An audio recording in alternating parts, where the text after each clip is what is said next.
Je pense que oui.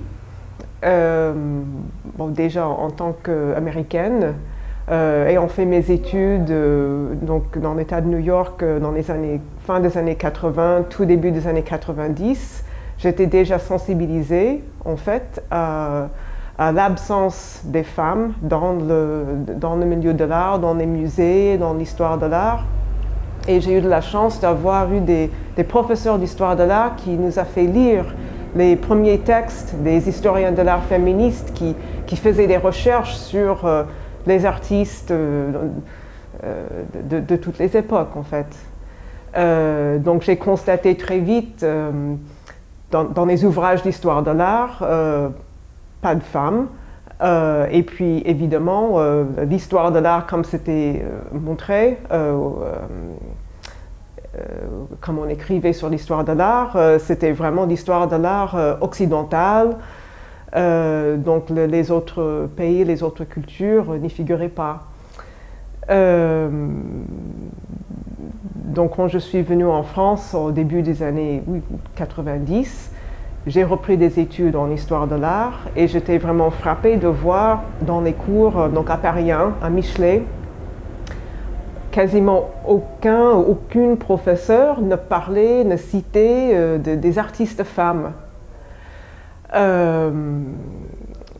Voilà, donc bon, pour clarifier un petit peu, bon, moi-même je suis artiste et j'ai fait des études en histoire de l'art, j'ai fait une thèse sur l'art et le féminisme à Paris dans les années 70. Et donc j'ai commencé cette thèse en 98. Et je peux vous dire qu'à cette époque-là, on ne parlait pas du tout du féminisme dans l'histoire de l'art ou même dans le milieu de l'art. Donc c'était un sujet qui choquait un peu et quand j'ai raconté ça aux étudiantes, surtout en histoire de l'art, on était majoritairement femmes, donc facilement 80% femmes, même parfois s'il y avait un garçon dans la salle, c'était étonnant. Et puis je me suis posé des questions, mais en histoire de l'art, les écrivains, les chercheurs, bah, c'est surtout des hommes. Tout ce qu'on lit, c'est par des hommes, mais ici à la fac, c'est que des femmes. Quand j'avais fait mes études de beaux-arts aux États-Unis, pareil, c'était quasiment que des femmes étudiantes et très peu d'hommes. Mais c'est les hommes vraiment qui montent, qui font carrière, et les femmes, bah, certaines arrivent à faire carrière et d'autres non.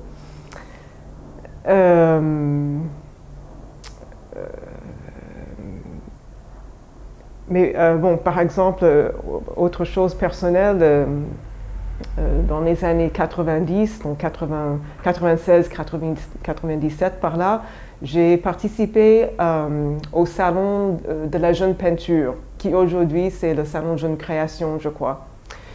Et là, j'ai vu dans ce salon que c'était très égalitaire, c'était presque moitié-moitié. Donc à l'époque, il y avait à peu près 150 artistes qui étaient montrés, et il y avait même légèrement plus de femmes qui exposaient que d'hommes. Et donc je me suis dit, ben voilà, elles sont là les femmes, donc pourquoi ne voit-on pas toutes ces artistes plus tard dans plus de galeries, parce que même dans les galeries, peut-être sur la vingtaine d'artistes dans les galeries, peut-être une ou deux femmes. Et donc, bon, après d'avoir participé au Salon de la Jeune Peinture une fois, j'ai présenté ma candidature pour participer à la comité d'organisation et de sélection du salon. Et quand je me suis présentée, j'ai dit « Ah ben, je suis contente de voir qu'il y a autant de femmes dans cette association » et tout le monde a rigolé. Tout le monde trouvait ça tellement drôle, mais enfin, on s'en fiche, c'est pas sérieux. Et j'ai eu honte. Enfin, je me sentais tellement embarrassée, mais oh là là, mais qu'est-ce que j'ai dit? C'était quelque chose d'étrange, cette réaction, comme si j'étais naïve. Et même en histoire de l'art, c'était un peu la même chose. Le fait de vouloir parler des femmes, c'était quelque chose qui semblait ne pas être vraiment très pris au sérieux, parce que même des professeurs disaient, bon, on va étudier une œuvre parce que ben, c'est une œuvre qui mérite d'être vue et montrée, c'est la qualité de l'œuvre qui compte. On s'en fiche si c'est un homme ou une femme, et donc d'ailleurs on s'en fiche si c'est quelqu'un d'origine arabe ou chinois ou autre. Mais du coup, pourquoi ne voit-on pas plus d'œuvres de femmes ou d'artistes d'origine africaine ou d'algérienne, enfin, voilà, plus de diversité dans les institutions.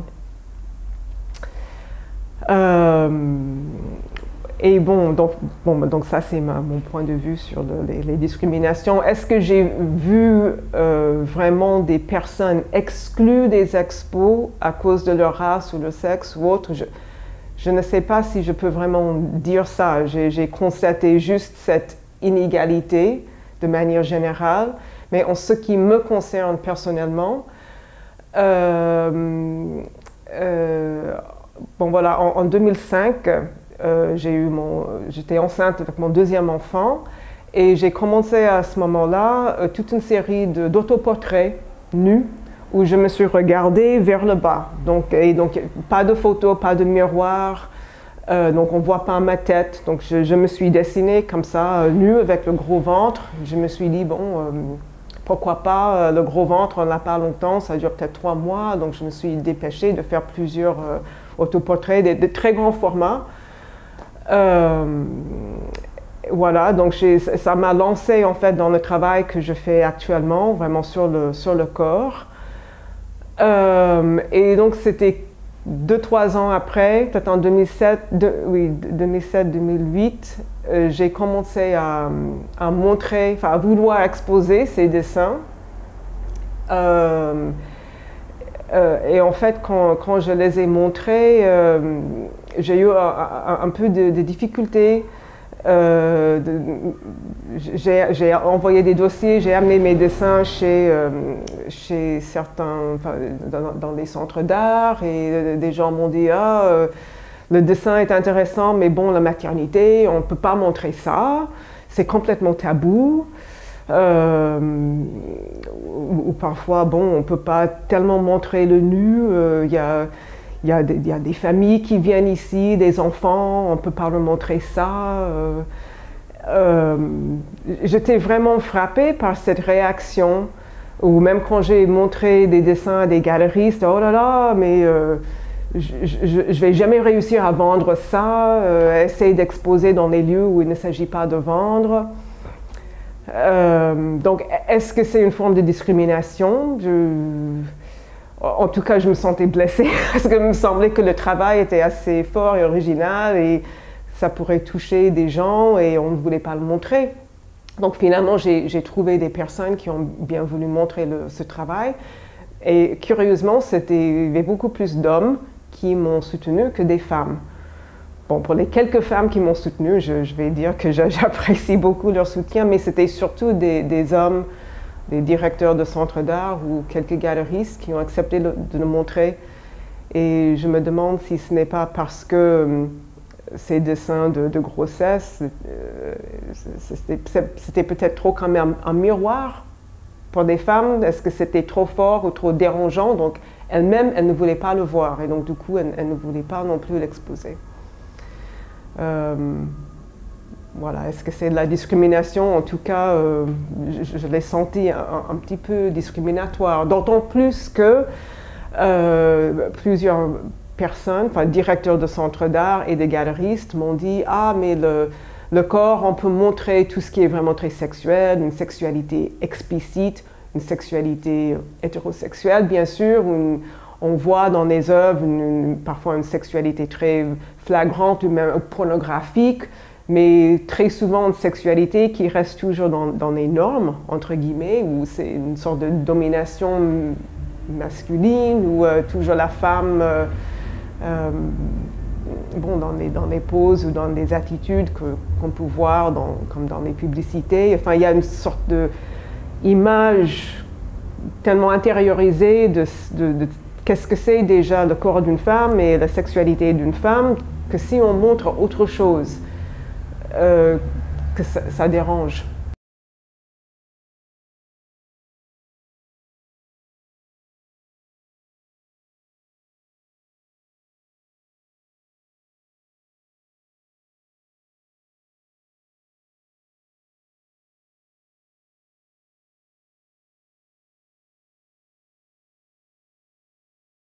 Le terme intersectionnalité, j'avoue que je ne l'avais jamais entendu avant de lire les questions pour cet entretien. Et en fait, quand j'ai lu les questions, au tout début, je me suis dit, mon travail n'a rien à faire avec ça. Et finalement, je dois reconnaître que si. Bon, donc comme j'ai expliqué, mon travail, c'est surtout sur le corps, sur mon corps. Bon, mon travail de dessin, je pense que comme le travail de beaucoup d'artistes, c'est très intuitif. Donc, je ne réfléchis ça avant de dessiner.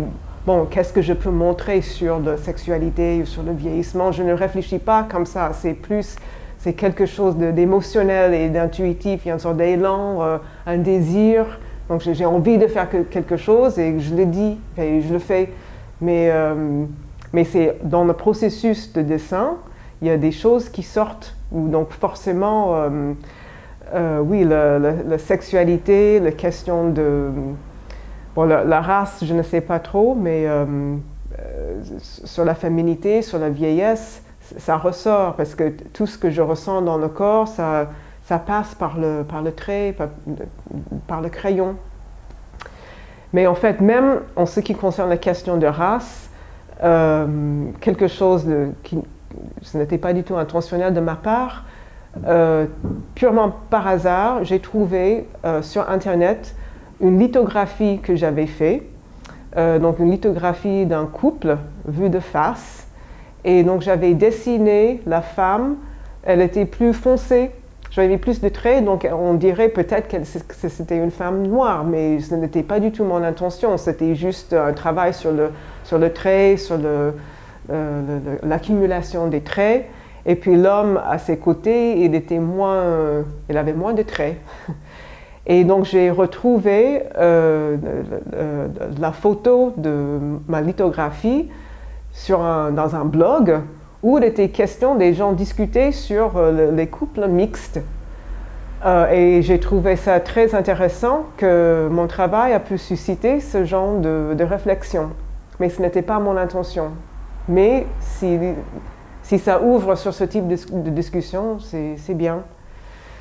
Et puis, pareil, dans les dessins que je réalise aujourd'hui, il est aussi question peut-être du vieillissement, une certaine réalité du corps qui n'est pas forcément intentionnelle ou réfléchie, mais ça sort dans le trait. Donc forcément, en regardant mon propre travail, donc j'ai plus de 50 ans maintenant, donc on voit, il y a les rides, les plis, on est comme ça, mais ça peut être beau aussi.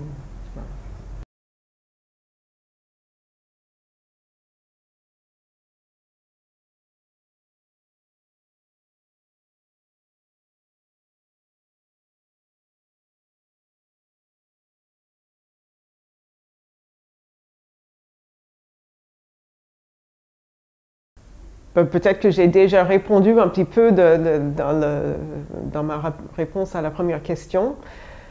Mais qu'est-ce que ça révèle de la scène française?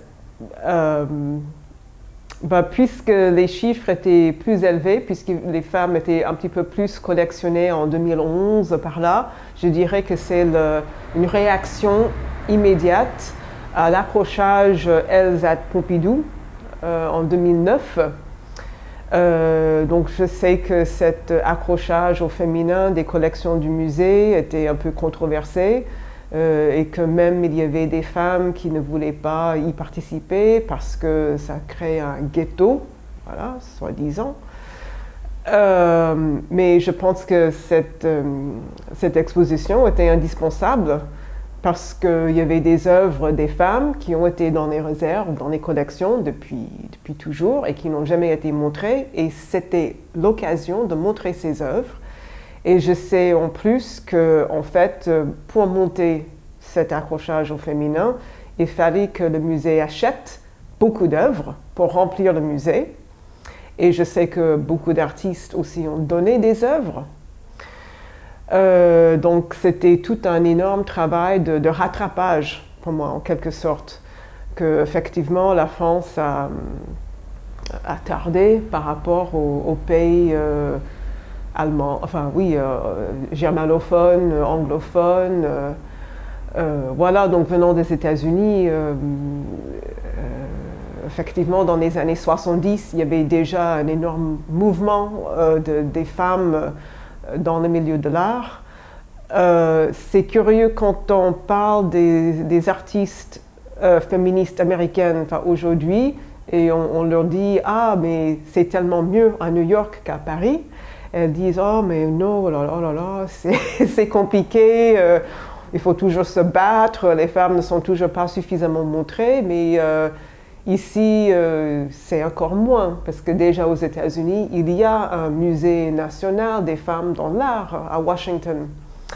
Ici, ça n'existe pas, et peut-être que l'idée, cette idée même pose problème.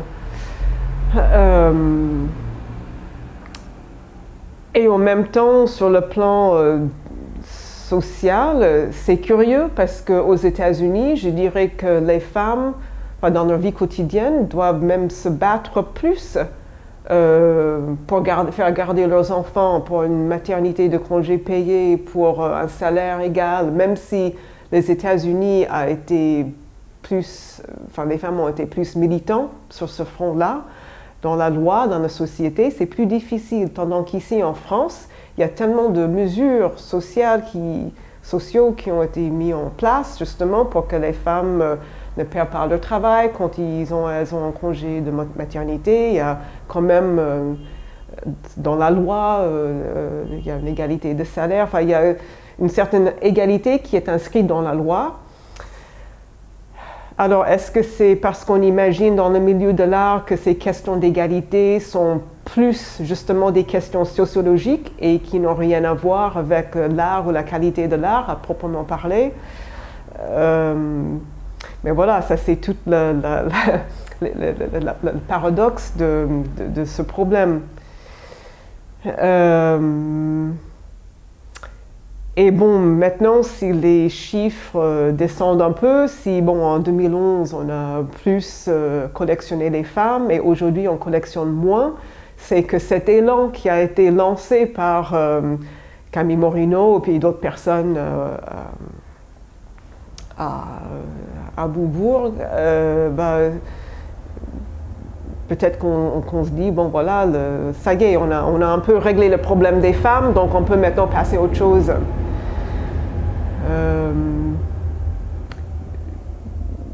C'est un travail en permanence et pas uniquement dans le domaine de l'art, mais même dans les écoles, que même en littérature, qu'on lise les œuvres de femmes, qu'on écoute la musique des femmes, qu'il y a une ouverture, et même pas seulement des femmes, mais de personnes qui viennent de partout, qu'il y a une ouverture dans tous les domaines en fait. Et que les jeunes femmes restent conscientes du fait que rien n'est acquis. Enfin, rien n'est jamais acquis. Mais il y avait des acquis, mais après il faut travailler pour maintenir ces acquis. Parce qu'on voit aux États-Unis, on revient sur la question de l'avortement, donc c'est hallucinant. Donc si on revient sur l'avortement, on va revenir sur autre chose aussi. Donc il faut vraiment rester vigilante et continuer à acheter et montrer des œuvres de femmes. Je pense que je dois être féministe si j'ai fait tout ce que j'ai fait. Donc il est vrai que j'ai jamais participé à un groupe féministe, j'ai jamais milité, je n'ai jamais participé dans une manifestation féministe, c'est vrai. Je n'ai jamais descendu dans la rue. Mais j'ai consacré des années de ma vie à des études universitaires sur des artistes femmes. Déjà sur des livres d'artistes, Ida Applebrug, une artiste américaine. Donc elle est assez féministe dans son travail. Après, encore un DEA sur l'œuvre de Lea Lublin. Donc Lea Lublin, elle a participé à des collectifs de plasticiennes dans les années 70 et elle-même, elle avait fait une manifestation, elle avait fait elle avait fait une banderole sur laquelle, une immense banderole sur laquelle elle avait tamponné plusieurs questions sur les femmes. Donc, une femme est-elle un objet sexuel? Une femme est-elle ceci ou cela? Après, elle était suivie par toute un troupe de femmes au centre de Paris, sur le pont Marie, et elle a descendu sa banderole dans la Seine pour faire dissoudre tous ces préjugés, ces questions sexistes sur les femmes. Bon, voilà. Donc, j'ai fait un travail sur elle. Après, j'ai consacré 5 années à rédiger une thèse en français, qui n'est pas ma langue maternelle. Sur un groupe de plasticiennes qui se réunissaient à Paris à la fin des années 70, justement dans l'objectif de donner plus de visibilité aux œuvres de femmes et s'interroger sur qu'est-ce que c'est créer en tant que femme. Est-ce qu'il y a même une différence entre le fait de créer en tant qu'homme ou femme? Donc je pense que moi, si je me suis tant investie dans ces projets d'écriture et de recherche, que forcément je suis féministe. Et dans mon travail artistique, bon, encore une fois, c'est un travail très personnel, intuitif, qui n'est pas, je dirais pas féministe dans un sens militant, mais dans lequel il y a forcément une partie de féminisme. Enfin, je mets tout de moi-même et de ma vie dans mon travail, donc il y a forcément tous mes sentiments, ce que je pense du corps, ce que je veux montrer, c'est forcément féministe. Peut-être pas que, mais qu'est-ce que féminisme finalement? C'est de vouloir une certaine égalité dans le monde, entre tout le monde. Un respect entre tout le monde. Et c'est peut-être d'ailleurs ça aussi que j'essaie de montrer dans mon travail. Là encore pas dans une manière calculée, mais je fais beaucoup de dessins de couple. Donc c'est moi et mon mari, même si on ne voit pas nos têtes, mais on voit des hommes et des femmes, les corps tels qu'ils sont dans une certaine réalité, côte à côte. Il n'y a pas de domination, il n'y a pas de plus fort, plus faible, c'est juste qui nous sommes, dans un partage et un respect.